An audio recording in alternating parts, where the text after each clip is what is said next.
안녕하십니까. 박스 돌파입니다. 10월 15일 일요일 오후 8시 54분을 지나고 있습니다. 지정학적 영향으로 전 세계 주식이 지금 초토화되고 있습니다. 상해비 주식이 아직까지 바닥을 못 잡고 있거든요. 상해비 주식이 코로나 사태가 여기잖아요. 여기보다도 코로나 사태 때도 이 자리가 더 5월 13일 날 바닥을 찍었네요. 다른 나라들은 3월 20일경에 바닥을 찍었는데 이렇게 대폭등을 하고 난 다음에 대폭락을 하고 있거든요. 이는 쌍바닥을 만들어야 될 것 같습니다. 중국은요. 여기까지 한 190을 약 200 정도 내려와야 될 것 같습니다. 중국이요.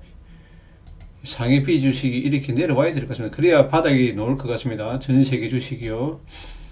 지금 상해가 미국이한테 거의 중국이 모든 세상의 공장이잖아요. 지금 베트남도 보면요. 베트남도 지금 지수가 보면은 한번 볼까요? 베트남이 세계 공장으로 바뀌었거든요. 그런 정도요. 베트남도 세계 공장이라고요. 근데 임금이 한 2배 정도 올랐다 그러더라고요. 굉장히 많이 올랐습니다. 임금이. 그래도 이 베트남은 요 121선하고 뭐 200일선이라든지 요 200일선이거든요. 200일선 치고 올라가는 중이고요. 그 다음에 중국 상해비는 완전히 역배열나 있지 않습니까? 완전 역배열이거든요. 요 보십시오. 요 200일선, 61선, 61선 위에 있어요. 정배열이죠. 정배열이 뭐냐면 이거 21선, 61선, 121선 이렇게 똑바로 일어나야 되는데요. 만약에 이게 121선이고 여기가 61선이고 여기가 21선이잖아요. 그래 되면 이게 역배열이잖아요. 지금 역배열로 지금 진행 중입니다. 지금요. 중국 상해가. 지금 러시아도 전쟁을 미국이 너무나 힘이 없습니다. 미국이 전 세계 지금 경찰 국가가 되어 있는 미국이 경찰 역할을 하지 못하고 있으니까 지금 이란이라든지 그 다음에 러시아라든지 중국이라든지 북한들이 계속 중국이라든지 각자 너무나 미국이 역할을 못하고 있습니다. 그래서 아마 지금 이렇게 되고 있고요.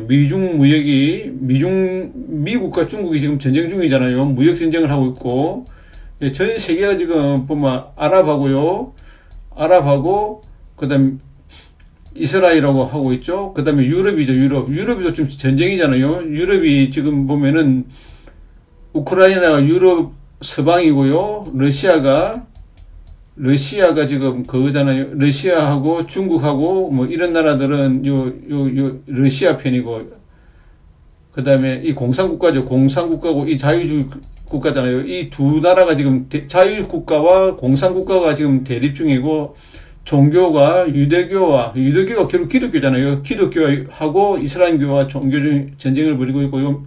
그 다음에 미국과 중국이 전쟁을 벌이고 있습니다. 전 세계가요. 그러니까 지금 현재로는 상당히 위험합니다. 다들 전부 다 위험합니다. 자산이요. 그러니까 저는 이번 장이 2009년도 장을 한번 보겠습니다. 2009년도 장을 한번 볼게요. 2009년처럼 그까지 내려가야 될 것 같습니다. 자, 2009년도 장을 한번 볼게요. 자, 2009년도, 2007년도, 여기가 2007년도거든요. 여기가 2007년도입니다. 2007년도에 삼산을 맞고요. 삼산이잖아요. 이래요. 삼산을 맞고 폭락이 나왔습니다. 이렇게 폭락이 나왔습니다. 이렇게 폭락이 나왔다고. 여기도 마찬가지입니다. 이렇게 폭락이 왔잖아요. 중국은 뭐 이런 식으로 이 폭락이 왔거든요. 여기서 이 지지선이 없지 않습니까? 이 지지선이 없거든요. 여기까지 내려와야 됩니다. 여기까지 내려올 겁니다. 여기까지요. 200에서까지 내려올 겁니다. 그래야 바닥을 잡을 것 같습니다. 현재 이 라인을 할 것 같지는 못할 것 같습니다. 너무나 이 바닥에 가깝거든요. 그러니까 이 라인을 치지 못하고 여기까지 내려올 것 같습니다. 그리고 여기서 이렇게 빠지지 않습니까? 이렇게 빠지는데 여기가 11월 달 정도 잡고요. 여기 3월 달이거든요. 이래 날짜를 보면 3월 달까지는 지수가 빠질 것 같습니다. 그러니까 주식은 많이 살 필요가 전혀 없습니다. 다우도 지금 별로 좋은 모습이 아니고요. 나스닥도 좋은 모습이 아닙니다. 크게요. 근데 미국이 최고 세죠. 필라델피아 반도체 지수가 이제 짱 땜목을 맞았습니다. 굉장히 많이 빠져버렸거든요. 예, 이 종목도 어느 정도 손절매보다는 이런 식으로 진행될 수 있습니다. 이렇게 될 수가 있거든요. 여기까지 내려올 수 있습니다. 그러나 저는 여기서 한번 사자 하고, 여기서 한번 사자 하고, 여기서 그 다음은 사자 소리 안 했습니다. 절대 사면 안 된다고, 안 되기 때문에 절대로 이 종목은 더 이상 안 샀습니다. 여기서 좀 사고요. 여기서 사고, 여기에서 사고, 여기서는 안 사야 됩니다. 이 올라가면요. 이 라인이 맞기 때문에 그렇습니다. 항상요. 61선까지 가면은 많이 간 겁니다. 예, 61선까지 갔다는 것은 엄청 센 종목입니다. 여기서 바닥에서 60선까지 올라갔다는 것은 상당히 센 종목입니다. 바로 한 방에 넣어버리니까요. 예, 지금 이스라엘 쪽으로 쳐들어간다. 이스라엘이 가자 지구로 쳐들어간다 하니까 지금 전 세계가 지금 흔들리고 있지 않습니까? 달러가 여기까지 갈 것 같습니다. 여기까지. 예. 인덱스 달러가 114달러까지 갈 것 같습니다. 그래야지 모든 주식이나 부동산은 모든 사람이 항복해야 됩니다. 주식이나 부동산이나 채권이나 예를 들어서요. 모든 사람들이 항복해야만이 항복하고 다 쏟아 부어야지 갑니다. 결론적으로. 그러니까 저는 주식을 많이 사면 안 된다고 항상 이야기했습니다. 절대로 많이 사면 안 됩니다. 한국 펀드 한번 볼까요?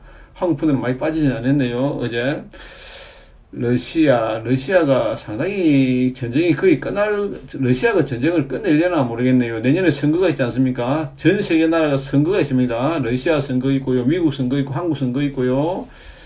예, 그 다음에 독일도 많이 맞아버렸거든요. 독일, 영국 다 맞았습니다. 호주 다 맞아버렸거든요. 브라질, 베트남, 인도, 예, 인도는 조금 세네요. 예, 그러면은 저는 한번 볼게요. 다른 광물 가격 한번 보겠습니다. 상품 가격, 상품 WTI가 대폭등이 나왔거든요. 제가 WTI를 여기서 사자 그랬지 않습니까? 여기서 보고요. 여기까지 내려오면 사면 됩니다. 제가 사자 해도요. 많이 사면 안 된다고 했죠. 항상 여기서 사야 되거든요. 여기 일목균형표 여기 보십시오. 이 올라가는 자리잖아요. 보십시오. 이 구름대가 위로 올라가잖아요. 그러면 이 바로 잘 안 내려옵니다. 자, 이런 자리거든요. 이런 자리. 지금 현재 이런 자리거든요. 이런 자리입니다. 이런 자리. 요런 자리거든요. 요런 자리를 만들 겁니다. 예, 유가는 그런 식으로 할 거고요. 밀도 너무 빠졌네요. 옥수수. 예, 곡물도 좀 오르는 귀리는 빠지고요. 콩은 올라가고 있고요. 예, 설탕도 올라가 버리네요. 금이 짱대 양목이 나왔거든요. 야, 금이 또 나갑니다. 예, 내일은 코덱스 금을 좀 사야 될 것 같습니다. 금이 바로 나갈 것 같습니다. 전쟁이 일어나니까. 야, 근데 금은 보면 이 추세가 지금 이런 하락 추세잖아요. 이렇게. 이런 추세를 형성하지 않습니까? 자, 보십시오. 여기 구름대가 밑으로 내려오지 않습니까? 이렇게 내려오는 중이잖아요. 금은 이렇게 구름대가 내려옵니다. 이렇게. 이 구름대가 내려오는데 지금 전쟁 중일 때는 항상 금값이 올라가더라고요. 금을 더 길게 한번 보겠습니다. 금값이 여기서 신고가 내고요. 여기서 신고가 내고 또 신고가 내고 또 신고가 냈거든요. 와, 금은 엄청 세네요. 예, 금은 죽지가 않았네요. 결론적으로 금은. 예, 금은 보면 여기 신고가 냈잖아요. 근데 여기서 삼산이거든요. 여기 삼산입니다. 여기 삼산이거든요. 여기서 뚫어버리면 금값이 지금 중앙은행이라든지 러시아라든지 중국이라든지 은행들에서 이 외환 보유고를 금을 외환 보유고를 매길 때 어떻게 매기냐면요. 금을 만약에 100원에 사잖아요. 그럼 금값이 70원이 돼도 외환 보유고는 100원으로 칩니다. 예, 중앙은행이 100원에 금을 사가지고 샀으면요. 100원으로 칩니다. 만약에 50원에 금을 샀다. 예, 50원에 금을 샀다. 그러면 이게 취득 가액으로 외환 보유고를 칩니다. 금은요. 그러니까 외환 보유고가 금으로 치기 때문에 그 상가격으로 치기 때문에 상당하게 좋죠. 금은요. 그래서 금이 안전자산입니다. 예, 여기까지 보고요. 그 다음에 우리나라만 주식은 제가 어차피 한번 해볼게요. 어떤 식으로 해야 되냐 한번 볼게요. 자, 미국 필라델피아 반도체 지수를 볼게요. 자, 여기서 이리 올라가잖아요. 이리 올라가면요, 이 구름대 맞으면 다 온 겁니다. 예, 이 장이 약하기 때문에요. 항상 그렇습니다. 여기서 샀으면은 보통 요 구름대 맞잖아요. 요 구름대 맞으면 원래 매도가 맞습니다. 예, 왜냐면 이 고점을 넘기기 힘들기 때문입니다. 신고가 내기 힘들거든요, 지금 상황에. 그러니까, 저도 매도를 하려다가 그냥 매도를 안 했는데, 매도하는 게 맞습니다, 원래요. 이 자리가 매도 자리입니다, 실제로. 여기도 감매수가 들어왔네요. 여기, 스토캐스틱이요. 스토캐스틱 이런 자리가 뜨면 무조건 매도 자리가 뜬 겁니다, 결론적으로. 예, 그 다음에요. 빅테크 7, 이것도 마찬가지더라고요. 이 전고점을 돌파 나왔지 않습니까? 그럼 전고점이 돌파가 나오면요, 또 내려옵니다. 예, 한 이 정도 내려오겠죠. 여기가 내려옵니다. 여기까지. 예, 그래도 미국이 지금 최고세거든요. 빅테크 7이 최고세입니다. 예, 최고세 종목이라고요. 예, 아마 내일은 또 많이 빠질 것 같습니다. 이 포트폴리오가 좀, 가치주보다는 성장주가 많이 잡혀 있더라고요. 그래서 아마 내일 많이 빠질 것 같습니다. 저는 관심 종목이, 예, 코덱스, 예, KOD, 코덱스, 항상 장이 나쁘기 때문에요, 예, 지수를 사는 게 낫습니다. 예, 코덱스, 인버스로 사기로 했죠. 코덱스 인버스, 예, 코덱스 인버스, 예, 코덱스 인버스, 예, 시쪽으로 사면 또 당합니다. 예, 여기까지 내려오겠죠. 여기까지요. 뭐, 찌를지 모르지만은, 예, 코덱스 인버스나 볼게요. 길게. 이 종목을, 예, 여기까지는 갈 것 같습니다. 9,000원까지는요. 예, 코덱스 인버스가 좋게 보이고요. 장이 지금 최고로 악재가 쌓여있지 않습니까? 주식은 원래 그 악재를 먹고 가는 장인데 너무나 큰 악재가 나고, 그 다음에 금리 인상도 있고요, 스태그플레이션도 있고요, 집값 폭락도 있지 않습니까? 지금 집값 때문에 사람들이 전세라든지 집값 때문에 지금 돈을 마련해야 되거든요. 그렇기 때문에 주가가 올라가기 힘듭니다. 그 다음에 주식이요, 우리나라 같은 경우는 대여들이 상장을 많이 해버립니다. 주가 올라가면 바로 막 큰 종목들이 막 상장을 해버리고요. 그러니까 주가가 올라갈 수가 없습니다. 그래서 우리나라 주식은, 예, 당분간 접근 금지로 제가 이야기했습니다. 절대로 우리나라 주식은요, 인버스나 코덱스 뭐 이런 것만 살 필요가 없습니다. 나중에, 포스코 홀딩스라든지, 예, 삼성전자라든지 하이닉스가 갈 때는, 본격적으로 갈 때는 뭐 사도 되겠지만은, 우리나라 주식은요, 매력이 없습니다. 한마디로요. 미스 코리아가 없습니다. 우리나라 주식은요, 한마디로. 예, 그래서, 예, 인버스 위주로 사고요. 될 수 있으면은 미국 주식을 사는 게 맞다고 생각합니다. 예, 아무리, 저도 우리나라 주식을 거의 안 사본 종목이 없습니다. 뭐, 영풍도 이런 것도 몇 좋습니까? 엄청 좋잖아요. 보십시오. 배당도, 영풍정밀이죠. 영풍정밀. 이런 것도 엄청 좋은 종목이잖아요. 아무리 좋아도 뭐합니까? 안 갑니다. 보십시오. 보십시오. 배당을 갖다가 3.3% 주고요. 유보율이 2000%고, 부채가 21%고, ROE가 뭐 있고, PBR이 0.6, 퍼가 13, 이래 돼도 안 갑니다. 우리나라 주식은요, 참 좋네요. 나중에 되면 이래 푹 빠지면 사면 되겠네요. 우리나라 가치주들이 완전히 초토화됐습니다. 예, 하나도 마찬가지고요. 하나, 사모 한번 볼까요? 완전히 다 초토화되어 있습니다. 우리나라 주식이요. 야, 이렇게까지 많이 빠졌나? 참 대단하네요. 우리나라 주식이요. 대한제분도 이렇게 많이 빠지고요. 참 한숨이 나옵니다. 우리나라 주식 주가를 보고 있으면요. 예, 지금 정치적으로도요, 보면요. 정치가 지금 보면요. 완전히 뭐, 지금 부정선거라 했었고, 나라가 완전히 두둥강이 나가지고, 여야가 두둥강이 나가지고요. 저는 여야도 아닙니다. 오로지 저는 중립이거든요. 예, 저는 자유시장 경제를 존중하면서 중립입니다. 중립. 예, 저는 뭐, 우파도 아니고 좌파도 아닙니다. 예, 시장 경제를 추구하는 팀한테 저는 밀어주고 싶습니다. 지금요, 우리나라가 현재요, 출산율이 0.7이나 0.8 되는 이유가 뭐냐? 근본 원인이 뭐냐면요, 근본 원인이 출산율이 0.7 되는 게, 예, 저는 상속세 때문에 그렇답니다. 상속세라든지 정유세라든지, 예, 양도세라든지 이런 것들이 세금이 너무 많습니다.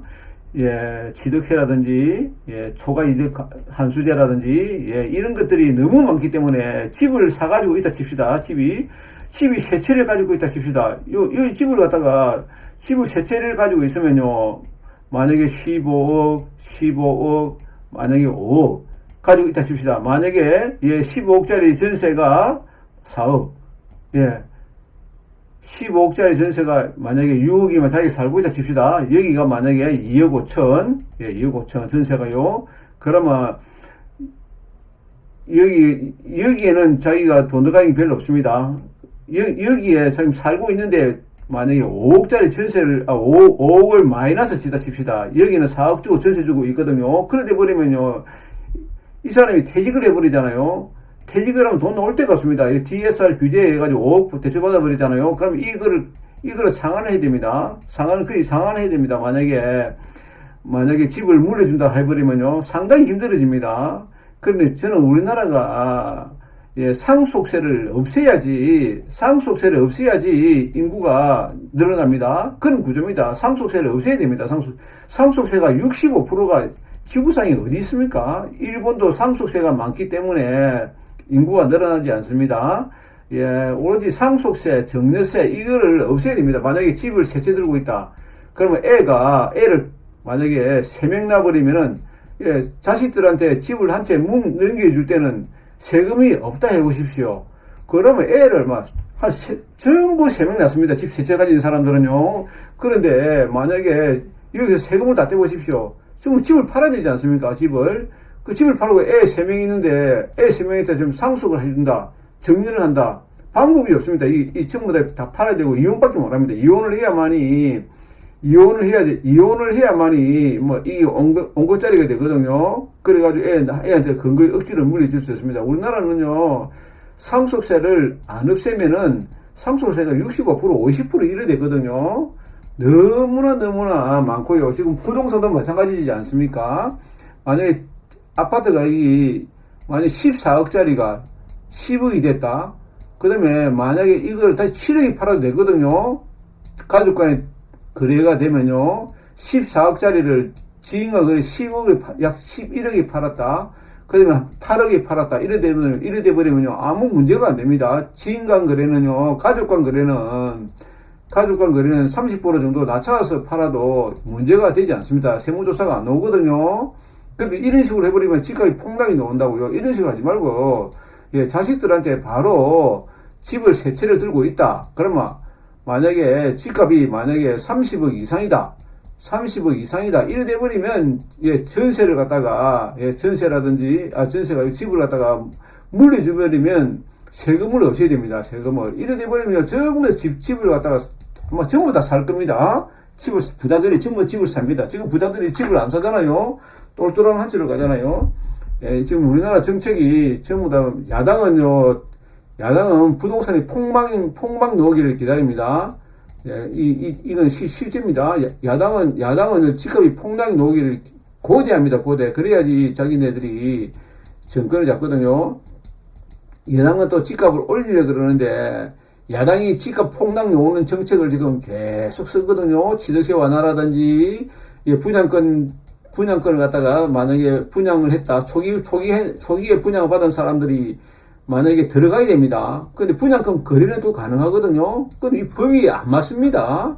내가 만약에 분양권을 가지고 있다. 그럼 이 분양권을 팔았다 칩시다. 그럼 원래 팔았던 사람, 매도자가 여기 입주해야 되는 그런 법이 아직까지 아마 법이 통과가 안 했습니다. 지금 취득세 완화라든지 법상을 만들어가지고요. 지금 나라에서 포퓰리즘을 만들어가지고 나라가 지금 너무나 앞 정권이요. 많이 풀어줬습니다. 포퓰리즘을 했는데 이걸 전부 다 법제화 해가지고 법을 안 바꾸면 할 수가 없습니다. 지금 예를 들어 보십시오. 지하철도 보십시오. 지금 1000만이거든요. 60세 이상이에요. 65세 이상인가? 예, 거의 인구가 1000만이 지하철을 공짜로 탑니다. 예를 들어서 극단적으로 생각해가지고요. 이제 이래 보십시오. 만약에 5명 중에 한 명이 전부 다 무임승차입니다. 지하철도 그렇죠. 이래 되면은 지하철이 앞으로 예를 들어 가지고, 예, 무임승차를 갖다가 만약에 앞으로 뭐 20년도 조금 지나고 난 다음에요. 그 다음에 65세 인구가 만약에, 예, 65세 인구가 만약에요, 전 국민의 만약에 뭐 50%를 차지한다 칩시다. 그럼 지하철 공짜로 다녀야 됩니까? 이건 아니지 않습니까? 이것도 바꿔야 됩니다. 저도 나이가 많지만은 이것도 바꿔야 되고요. 그 다음에 뭐 국민연금도 보십시오. 국민연금도 이게 지금 현재 수급 나이가요, 지금 64세거든요. 64세거든요. 64세 수급합니다. 그런데 이게 앞으로 68세라든지 70세라든지 이렇게 다 늦추고요. 그 다음에 내는 액수도 늘어납니다. 아마 이런 식으로 지금 할 거고요. 그 다음에 국민연금 그 운용자도 실력이 없기 때문에 지금요, 뭐, 좀 매일 단타만 치고 그렇게 하기 때문에 그 우리나라 국민연금도 아마 곧 고갈이 되는데 정부에서 대책을 내놓지도 못합니다. 방법이 없습니다. 그러니까 우리나라 주식은요, 할 필요가 없습니다. 앞으로 우리나라 주식은 잘못하면요, 이 국민연금을 싹 말아먹어가지고 아마 IMF로 갈 수도 있습니다. 잘못하면요, 국민연금이 잘못해버리면요, 국민연금이 실력 있는 사람들이 해야 되는데 실력을 쌓아버리면 다른 데 도망가 버리고요, 뭐 JP 모건이나 그 모건 스탠리로 가버리고요, 정말 젊은 사람들 다시 시작해가지고 다 엉망으로 만들어 버리지 않습니까? 국민연금도요. 전부 다 단타 치버리고요. 지금 우리나라 하여튼 산업 구조도 지금 굉장히 취약하지 않습니까? 위니아 대우도 지금 망해버렸잖아요. 그 다음에 또 아마 건설회사도 몇 군데 망해야 됩니다. 건설회사가 망해야 됩니다. 건설회사가. 첫째, 건설회사가 망해야지 이 나라가 정상적으로 돌아갑니다. 저는 그렇게 생각합니다. 건설회사가 망해야지 대형 건설 뭐 만약에 15위 안에 들어가는 회사가요, 한두 개 망해야 됩니다. 한두 개 망해야만이 이 취득세 완화라든지 이런 대책을 내놨습니다. PF 대출 때문에 대형 건설사가 한두 개 망해야 됩니다. 그래야지 우리나라도 정상적으로 금리 인하를 하고요, 취득세 완화, 양도세 완화를 갖다가 그거를 시행할 것 같습니다. 예, 제가 좀 두 손 없지만은, 예, 우리나라 주식은 될 수 있으면 사지 마십시오. 예, 될 수 있으면 사지 마십시오. 예, 우리나라 주식은 앞으로 지금 완전히 악재. 왜냐면 정치가 모든 걸 좌우하거든요. 정치가 모든 걸 좌우합니다. 우리나라 정치가 지금요, 야당 총수가 지금요, 부정 축제로 해가지고 지금 잡히 들어가니 안 잡히 들어가니 하고 있죠. 야당 대표가요. 예, 이 야당 대표가 지금 사실 뭐 엄청나게 부정 축제를 해가지고 잡히가 들어가니 안 들어가니 하고 있고 모르죠. 이 사람이 뭐 올바르게 행동했으면은 감옥에 안 들어가겠지만요, 감옥에 갈 수도 있지 않습니까? 그런 대악재도 있고요. 그 다음에 여당도 너무나 힘이 없습니다. 여당도 힘이 없습니다. 여당이 너무 힘이 없습니다. 법을 갖다가 10개를 갖다가 상정해버리잖아요, 행정부가요. 그나마 7개 정도는 7개를 아마 통과를 못 시킬 겁니다. 거의 통과 안 해줍니다. 국회에서요. 전부 야당에서 다 해버리고요. 예, 부동산 법이라든지 이런 거는 아예 통과 자체는 안 되고, 야당은요, 대한민국이 지금요, 완전히 망하기를 바라는 나라입니다. 예, 야당은요, 절대로 우리나라가 흥하기를 바라지 않습니다. 야당은요. 그래야 다음 선거에서 이기거든요. 예, 그렇기 때문에 야당은 너무나 많이 퍼주인 정책을 썼기 때문에 나라가 지금 현재 굉장히 어렵습니다. 저는 3월달까지는요, 3월달까지는 주식을, 우리나라 주식은 사면 안 된다고 생각합니다.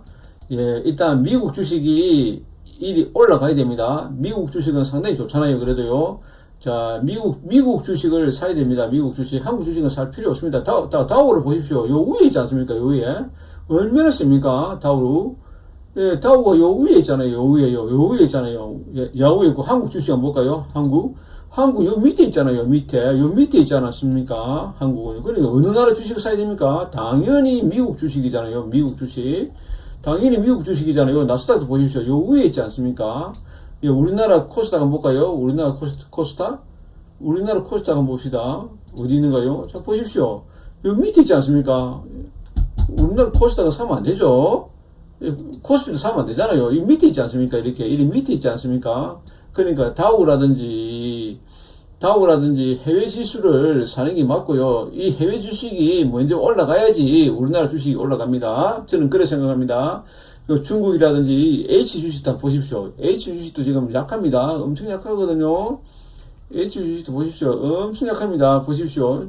여기가 20년도 한번 볼까요? 20년도. 자, 코로나 사태에 벌어진 자리를 보겠습니다. 자, 코로나 사태가 어디입니까? 여기잖아요. 여기요. 여기거든요. 자, 이 홍콩 H 주식은요, 예, 엄청나게 내려도 보통 많이 내린 게 아닙니다. 이 코로나 자리거든요. 이 코로나 자리를 다 깼습니다. 이렇게. 다 깨버리고요. 이 전저점을 깨러 가거든요. 이 중국이요. 예, 이 H 주식이요. 보십시오. 여기까지 뺐지 않습니까? 이렇게요. 이렇게까지 뺐거든요.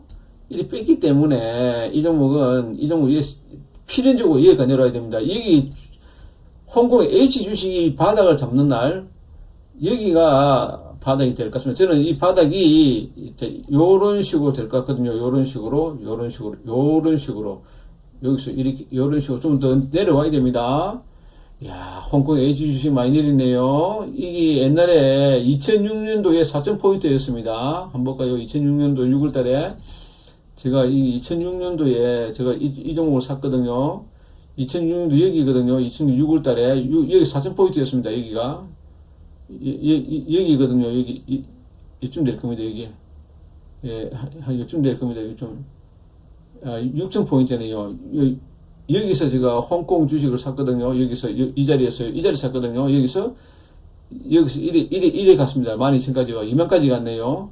6천에서 2만까지 갔습니다. 이 주식이요. 이런 식으로 갔거든요. 자, 해외 펀드를 사면 안 됩니다. 해외 펀드를 사면요. 해외 펀드를 사면은 수수료를 엄청 냅니다. 수수료가 25%가 될 겁니다. 해외 펀드를 사면요. 요 수익이 나잖아요. 수익 난 금액에서 25%를 떼고 또 환율에서 또 이익을 보잖아요. 환율에서 또 세금을 뗄 겁니다. 그러니까 이중으로 막 떼버릴 것 같습니다. 저는 그렇게 생각하거든요. 맞는지 정확하지는 않습니다. 자, 한 번 더요. 만약에 여기서 샀다. 이리 올라가잖아요. 올라갑니다. 이렇게 여기서 이리 올라갑니다. 여기 올라가잖아요. 여기서 팔다 칩시다. 그러면요. 환율이 여기가 만약에 1,500원. 예, 1,500원. 여기 환율이 1,200원 돼버립니다. 그래, 1,200원 돼버린다고요? 그러면, 여기 30% 보십시오. 뭐, 500원에서 300원, 200원 올라갔지 않습니까? 그러면 이게, 환율로 보면 내가 만약에 해버리잖아요. 그러면 손실이 또 있습니다. 1달러에 1,500원인데, 1,200원밖에 안 줍니다. 돈을요. 내가 만약에 여기서 샀다. 1,500원에 샀다. 1,200원에 현금 줍니다. 이렇게 내려버리면요. 그러니까 상당히 손실을 볼 수 있습니다. 이렇게 여기서 팔았다 치더라도 환율 때문에요. 그러니까 될 수 있으면은 직접 투자를 해야지 해외 펀드를 사는 게 좋은 방법이 아닌 것 같습니다. 예, 그럼 차라리 ETF를 사는 게 낫죠. 해외 차트 ETF를 사는 게 낫습니다. 그 펀드를 사면 안 될 것 같습니다. 해외 펀드요. 해외 펀드 수수료가 엄청 나갑니다. 그 다음에 환율에서도 손실나면은, 예, 그거 안 줍니다. 손실나면요, 뭐, 지원해 주는 것도 없습니다. 이익 나면 세금 떼버리고요. 그러니까 상당히 조심해야 됩니다. 해외 펀드 드는 거는 차라리 ETF 사는 게 나을 것 같습니다. 우리나라 주식은 될 수 있으면 사지 마십시오. 예, 사지 말고요. 우리나라가 내년에 선거하잖아요. 4월달에 선거하니까 한 2월달이나 3월달에 국민연금을 동원해가지고 예, 여기서 이런 식으로 조금 이 정도 올려주겠죠. 한 이 정도 올려주겠죠. 국민연금하고 내년에 미국 선거가 있고요. 우리나라 선거가 있지 않습니까? 예, 그 다음에 러시아 선거가 있습니다. 그러면 이 선거가 있기 때문에 러시아도 어느 정도 전쟁을 마무리 지어야 됩니다. 그 다음에 이스라엘도 이스라엘하고 아랍하고 하는 것도요. 이것도 한 20일, 한 달 정도 전쟁을 합니다. 그러면 이게 내년 8월달, 이거 한 달 정도 하고요. 그 다음에 중국과 미국 간의 대립이요. 좀 오래 가잖아요. 굉장히 오래 가잖아요. 이거는 미국과 중국 전쟁 때문에 우리나라가 좀 아마 반대급부로 아마 이익을 볼 것 같습니다. 저는 그렇게 생각합니다. 예. 예, 일단 관심 종목으로는요. 저는 내일 코덱스 인버스 하고요. 그 다음에 유가 선물을 보기로 했죠. 유가 선물을 제가 사기로 했지 않습니까? 내일 하루만 사고 안 사야 됩니다. 하루 사고 안 사야 됩니다. 바로 사면 또 내려가 버립니다. 예, 그러니까 조심해야 됩니다. 예, 여기서 이 T 있지 않습니까? 또 여기 가면 또 맞을 수 있습니다. 물론 1파, 2파, 3파, 4파, 5파, 이 그림을 이렇게 그려주죠. 이렇게. 예, 여기까지 가겠죠. 여기까지. 너무 따라 붙으면 안 됩니다. 어제 샀어야 되죠. 어제 샀어야 되죠. 어제 샀어야 됩니다. 유가는요. 너무 많이 올라버렸거든요. 따라 붙으면 안 됩니다. 항상요. 여기에 따라 붙으면 안 됩니다. 예, 그 다음 종목으로 금을 아까 보기로 했죠. 내일 금을 보기로 했잖아요. 예, 금도 너무 많이 올랐거든요. 내일 시초가로 조금만 사는 것도 괜찮을 것 같습니다. 야, 이 금도 거의 다 온 것 같기도 한데요. 금도 여기서 맡길 것 같습니다. 이어 사가지고, 여기를 뚫고 그리면 좀, 예, 금을 한번 볼까요? 큰 그림을 한번 볼까요? 자, 여기서 이렇게 머물거든요. 금은 여기서 이렇게 머뭅니다. 근데 여기 신고가를 냈거든요. 신고가를 냈다는 이 신고가가 누가 냈느냐? 세력이 냈거든요. 이 신고가를 세력이 냈습니다. 결국 내려가더라도 다시 올라간다는 신호입니다. 이게요. 자, 여기서 신고가를 냈다는 거는 여기서 신고가 냈지 않습니까? 여기 신고가 내고요. 여기서 신고가를 못 냈으면은 이게 위험합니다. 신고가를 냈다는 거는 세력이 신고가를 내고 들어왔기 때문에 어느 정도 자리는 괜찮은 편입니다. 예, 여기서 이 신고가를 넘기버리면 또 나갑니다. 그러면요. 자, 이런 자리거든요. 이런 자리입니다. 이런 자리거든요. 그러면 이 자리를 넘으면 또 나갑니다. 한 파스 더 나갑니다. 예, 금도 조금 사고요. 예, 코덱스 금, 아까 전에 볼까요? 코덱스 금이 있을 겁니다. 예, 주식 차트에서 KODE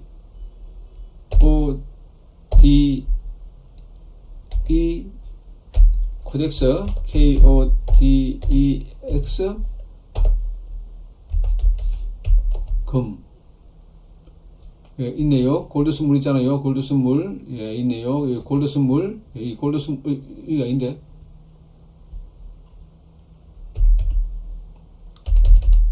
KODEX.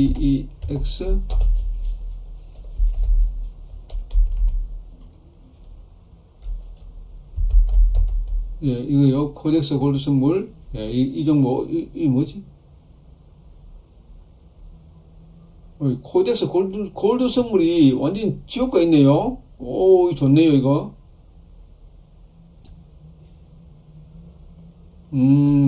예, 내일 조금만 사가지고, 예, 내일 아마 시초가 팍 뜁니다.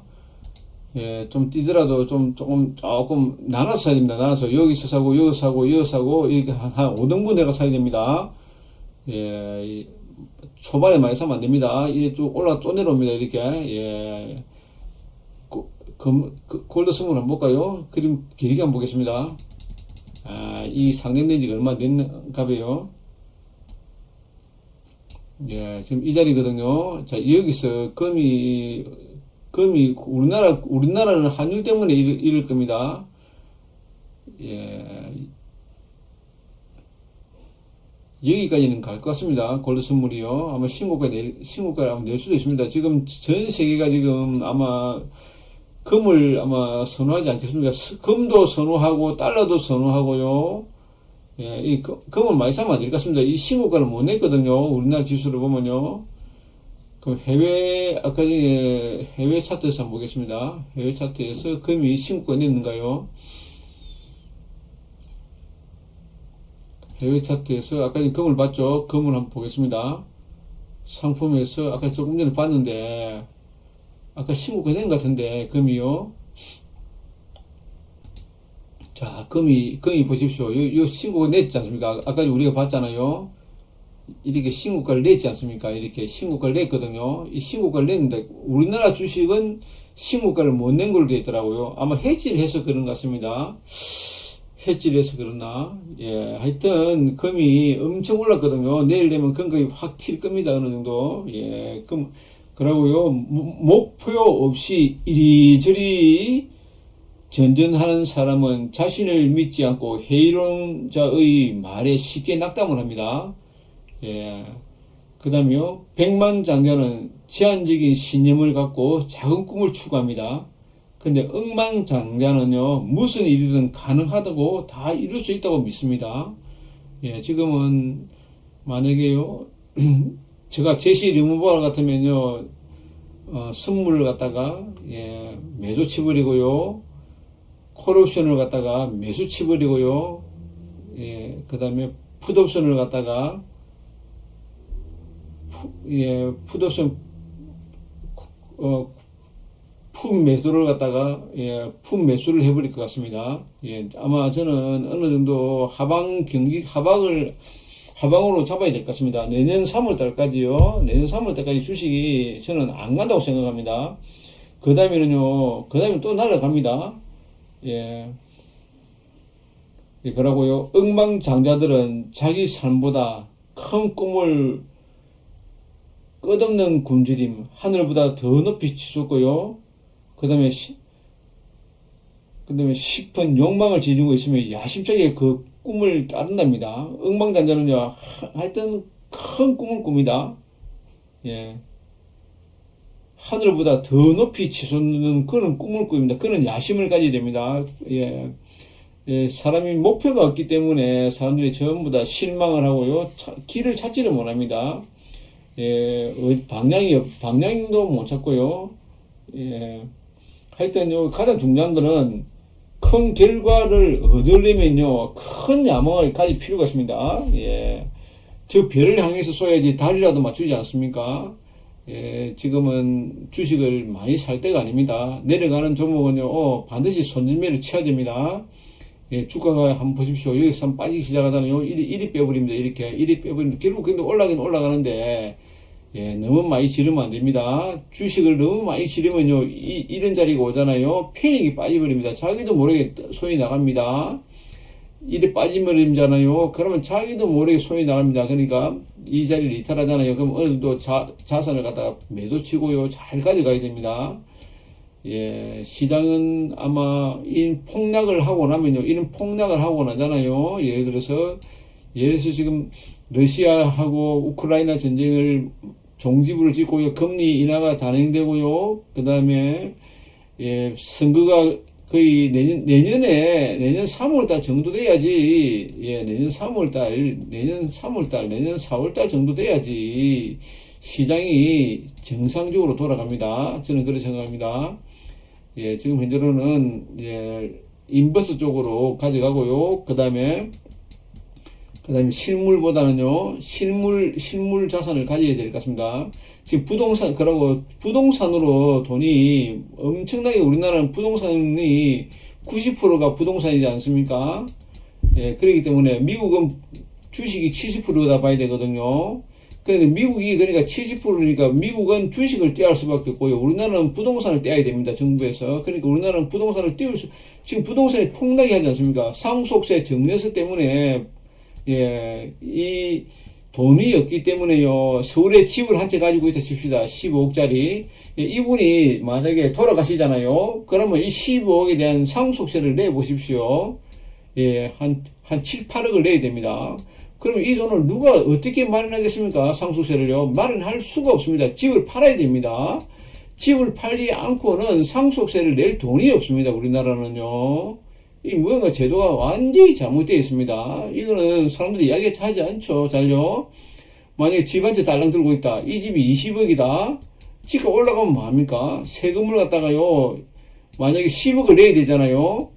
예, 그러면 자기가 현금 10억 들고 있는 사람이 있습니까? 없습니다. 그러면 이 집을 팔아야 됩니다. 서울의 집을요. 예, 집을 팔아야 됩니다. 방법이 없잖아요. 방법이 없습니다. 그러면 상속세 내고요, 은행 융자 갖고 잃어버리면 남는 거 없습니다. 자식이 돌아가는 건 겨우 5억 정도 돌아가겠죠. 그 다음에 자식 둘이면요, 5억이면 2억 5천씩 나눠줍니다. 이 세상이 지금 뭔가 잘못돼도 많이 잘못되어 있거든요. 상속세 증여세를 없애야만이 우리나라는요, 애가 평균 한 1.2 정도가 될 겁니다. 예. 지금 우리나라가 애를 낳는 그게요, 0.7명밖에 안 씁니까? 한 부부가요. 그 다음에 결혼도 안 하잖아요. 결혼 왜 안 합니까? 집이 없어서 결혼 안 하잖아요. 한마디로요. 예, 직장 좋은 사람들도 결혼 안 하잖아요. 예, 결혼할 수가 없지 않습니까? 집값이, 예? 집값 10억 정도 하는데 누가 결혼하겠습니까? 집값이요. 그 집값 10억짜리 집을 갖다 두 채 들고 있으면요. 뭐, 만약에 5억짜리 집을 하나 들고 있다. 5억짜리는 자기 부부가 살고요. 10억짜리 집은 애들한테 바로 정리를 해버리면, 상속을 해버리면 세금 안 된다 해보십시오. 애를 최소 3명이면 3명까지 만약에 세금 안 된다 해보십시오. 아유, 그러면 누가 애를 3명 안 낳겠습니까? 애 3명 낳죠. 충분히 낳죠. 예, 상속세, 증여세를 없애는 방법만이 애를 낳습니다. 이건 제가 아마 최초로 이야기했을 겁니다. 전 세계, 우리나라 이렇게 이야기하는 사람이 아마 제가 처음일 겁니다. 상속세를 없애야만이 애를 많이 낳는다. 일본도 상속세가 엄청 세잖아요. 일본도 그러니까 지금, 일본도 지금 보면요, 인구를 많이 증가가 안 되잖아요. 지금 상속세가 없는 나라가 중국, 호주, 예, 그러고 북미 유럽도 상속세 엄청 많이 냈거든요. 상속세 다 없지 않습니까? 예, 그 다음에 싱가포르, 예, 이런 데는 상속세가 없지 않습니까? 아마 홍콩도 없을걸요? 잘은 모르겠는데요. 예, 우리나라는 상속세가 지금, 아니, OECD 국가들도 그 대부분 다 상속세가 없습니다. 예, 우리나라만 상속세를 완전히 65% 때리고요. 50% 때리고 이렇게 하는 나라가 지구상에는 없습니다. 예, 이 부자들이 잘 사는 걸 갖다가 전부 다, 예, 시샘을 하고요. 남이 잘 되면은 전부 시샘하는 이 우리나라잖아요. 남이 잘 되면요. 자기 부모님도 시기를 합니다. 웃기죠? 사촌도 시기를 하고요. 자기 친구도 다 질투를 합니다. 남이 잘 되면요. 박수를 안 쳐줍니다. 남이 못되기를 바라고요. 이렇게 살면 안 되죠. 남이 잘 되면 박수를 치주고요. 그렇게 살아야 되잖아요. 남한테 자랑도 못 합니다. 집이 있다 해도요. 부정축제 했다, 그렇게 생각하고 있고요. 상속세와, 예, 상속세를 없애야 됩니다. 상속세를 없애면은요, 주가는 대폭등이 납니다. 왜 주가가 폭등이 나오냐? 상속세를 없애면요, 보십시오. 만약에 삼성전자가 있다 칩시다. 만약에, 예, 포스코는 아마 주인이 아마 없겠죠. 삼성전자 이런 회사들은요, 만약에 삼성전자가 지금 이건희가 재산을 물려주지 않습니까? 20조를요. 그러면 12조가 세금입니다. 세금을 내야 됩니다. 그러니까 이 삼성전자가 이 시총이 만약에 300조다 칩시다. 시총이 만약에 예를 들어서 300조라 칩시다. 600조 되겠죠. 300조라 칩시다. 예를 들어서요. 600조 칩시다. 이게 만약에 1000조가 돼 보십시오. 어찌 됩니까?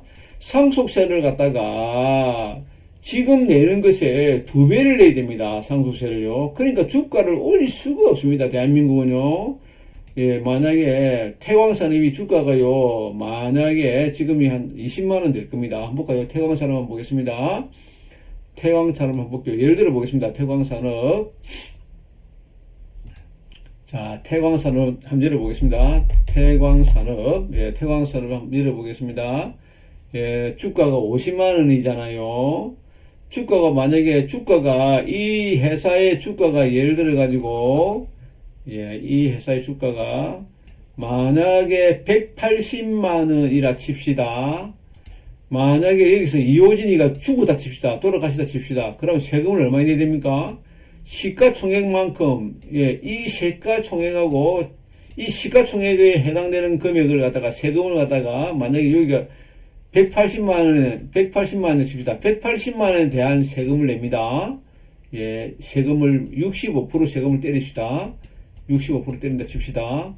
그런데 60만원에 65%를 때려보시죠. 세금이 얼마나 차이 납니까? 예, 3배의 상속세를 내야 됩니다. 그러니까 상속세 때문에 우리나라는요, 주가를 올릴 수가 없습니다. 예, 우리나라가 상속세를 없애지 않은 한은요, 좋은 주식이 이렇게 올라갈 수가 없습니다. 태광산업만큼 좋은 회사가 어디 있습니까? PBR이 0.12입니다. 0.12요. 예, PBR이 0.1. 왜냐면요, 돌아가시고 오십시오. 세금을 갖다가 엄청나게 내야 되잖아요. 그러니까 자기 대주주들은 주가를 올릴 이유가 없습니다. 예, 대주주들은 요 가격을 올릴 이유가 없고요. 주가 더 빠져보십시오. 주가 이래 쭉 빠져보십시오. 빠지면 빠질수록 자기네들은 상속하기가 좋지 않습니까? 상속하면 세금이 없잖아요. 만약에 상속세를 갖다가 약 200만원에 65%와 40만원에 65% 계산이 안 되잖아요. 세금을 엄청나게 많이 내고, 여기는 세금을 엄청 내잖아요. 여기 세금은 안 내고요. 이렇게 해가지고 세금을 안 내는 방법이 없습니다. 그러니까 우리나라 주식은요, 올라갈 수가 없습니다. 대기업은요. 그러니까 조그만 종목을 가지고 왔다 갔다 해가지고, 개인들 돈 다 뺏어 먹잖아요. 예, 상속세를 없애야지 우리나라가 삽니다.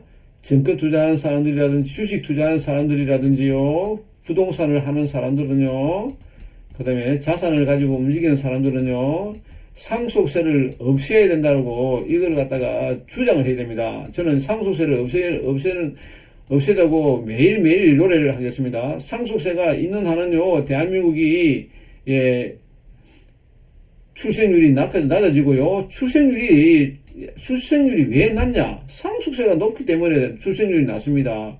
누가 애를 낳겠습니까? 만약에 애가 5명이다 칩시다. 5명이 있다 칩시다. 만약에, 그러면요, 뭐, 예를 들어서, 이 5억밖에 못 넘겨줍니다. 5억밖에. 예, 5억밖에 못 넘겨줍니다. 5명, 뭐, 1억밖에 못 넘겨주잖아요.